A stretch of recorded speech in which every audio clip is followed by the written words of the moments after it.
Hey guys, just wanted to do a another video, Alice Cooper record review video. So this one is Alice Cooper DaDa.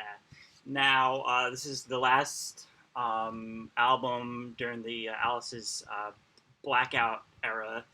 And from my previous videos, if you're not too familiar with the blackout era, it's basically albums that Alice doesn't remember recording or going on tour with. He was started drinking heavily again and started using cocaine during this time period.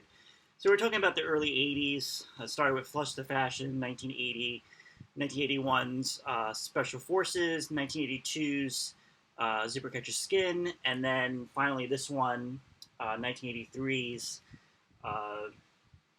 DaDa here. So basically, during the early '80s, Alice completely changes his image, his music sound. Gone is like kind of that nightmare Alice from like we were familiar with from the '70s. The Welcome to My Nightmare Alice Cooper or the Killer Alice Cooper.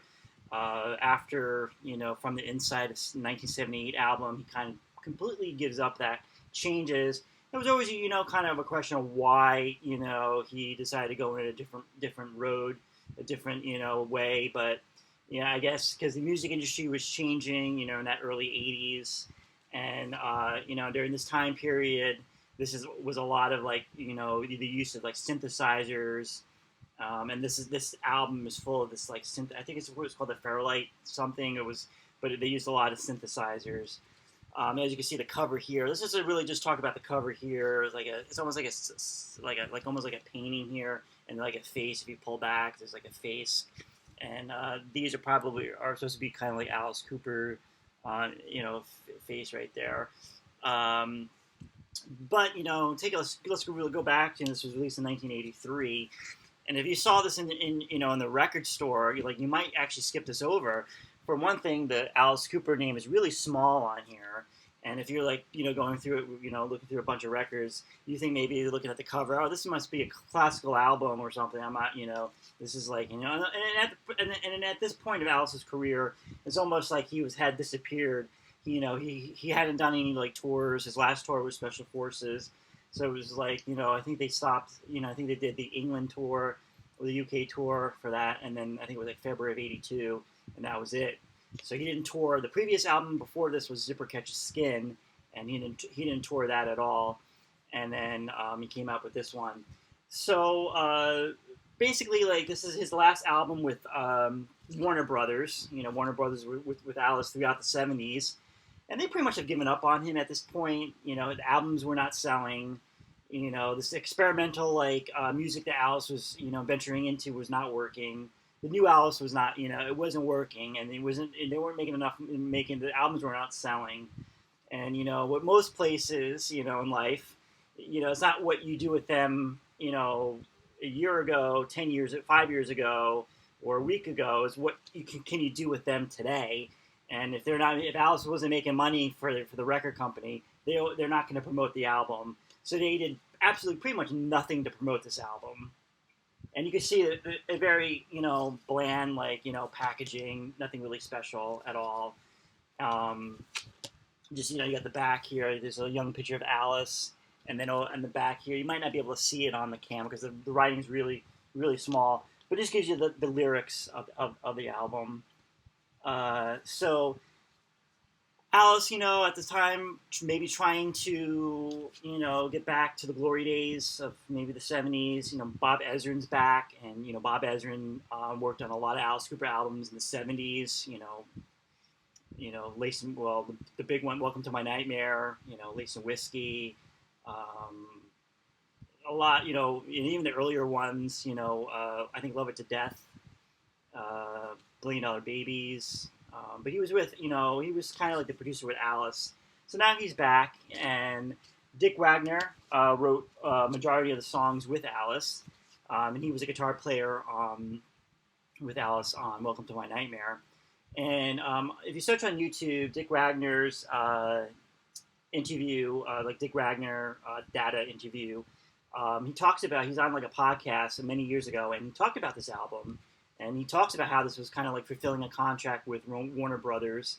The Warner Brothers was pretty much done with Alice, and this is just an album just to fulfill the contract. They were going to do little to no promotion on it. So let's just let's look at the record itself. I'm not going to take it out of the sleeve, but this is what the record looks like. I'll put that down over here. And I also had the CD. Back in the early 2000s, I was collecting Alice Cooper CDs. This one was a hard one to find. I think I ordered this from maybe Amazon. It might have been, but this is what the CD looks like. And this is the back. You get the lyrics. Again, nothing too fancy in the booklet here, because it's just the lyrics. No pictures of Alice or anything. You just get the lyrics. And this is produced by Bob Ezrin, executive producer Shep Gordon.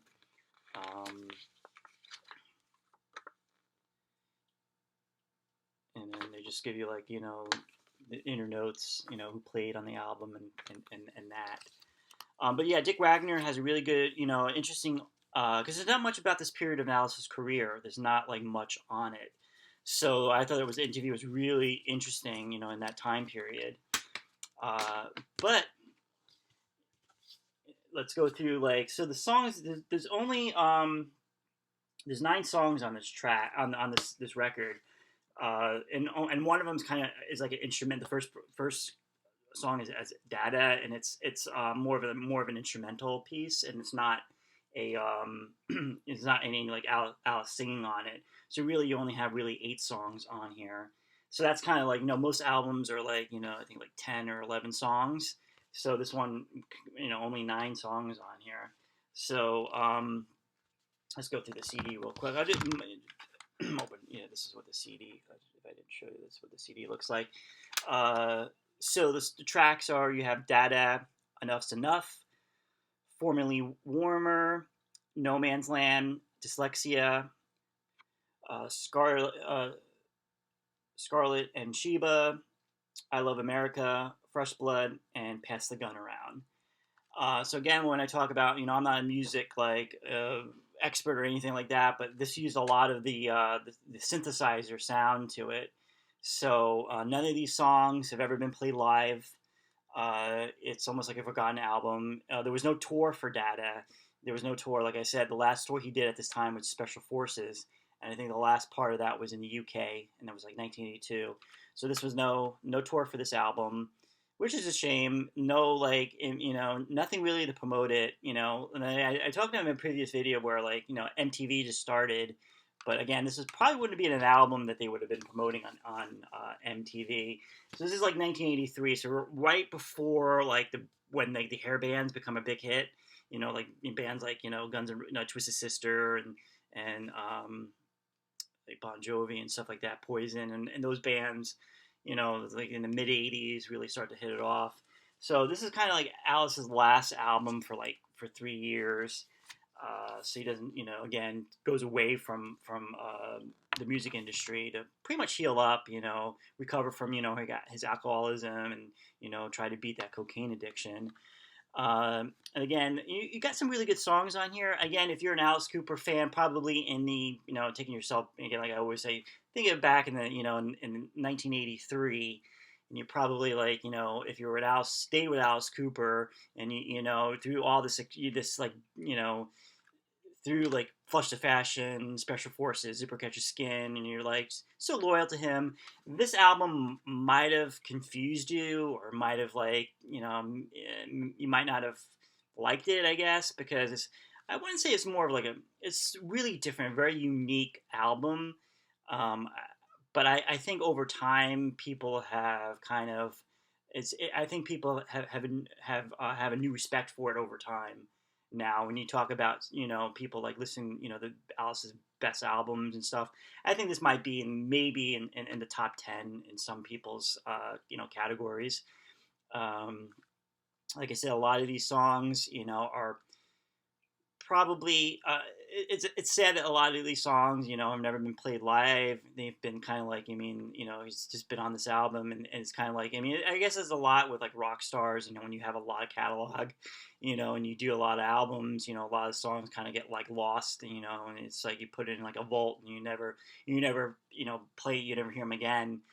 I think like today, you know, I would love to hear, a lot of songs from this era get played live. I know he's played a couple, clones from, Grimfax. Who Do You Think We Are? He's played a couple years ago. I remember seeing that live. Um, but yeah, I wish that he would, go back to some of these songs from this time period, and maybe, I don't know. I say he should come out with an album, just updating these songs. Um, I don't think any of these songs would translate good live because they use a lot of that synthesizer sound. So unless he updates some of the songs, and makes it more of like a rock, and current music time, maybe that's a possibility. But I mean, I'm not sure if any of these songs would fit into the his current stage show. Definitely Pass the Gun Around, probably not.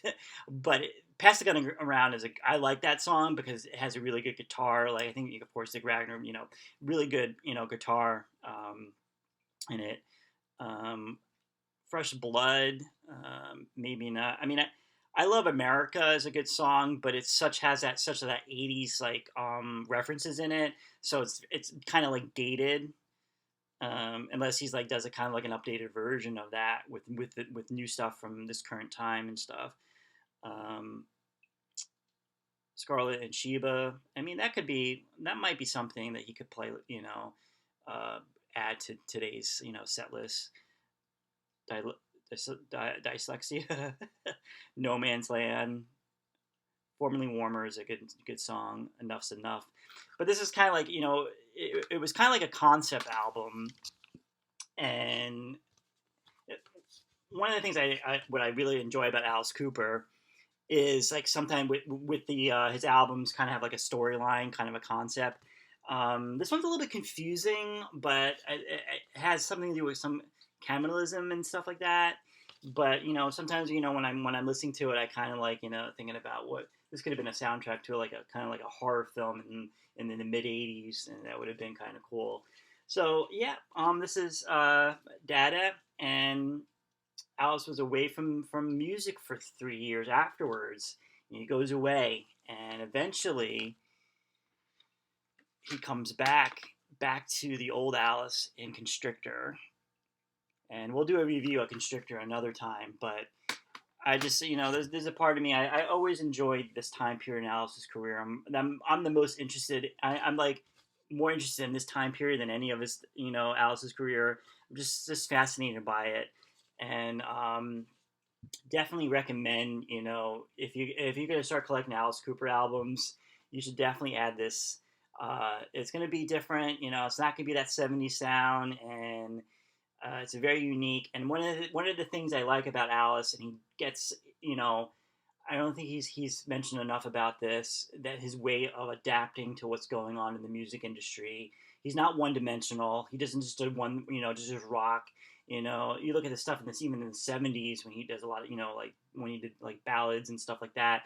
But yeah, but really like throughout his career, he's able to, change his style, and even with this album, and then with follow up with Constrictor, going more with the hair bands, and then throughout, and then even Brutal Plano, of course, is with his heaviest album ever. But definitely, I mean, I enjoy this album, and that is pretty much it. Thanks for watching.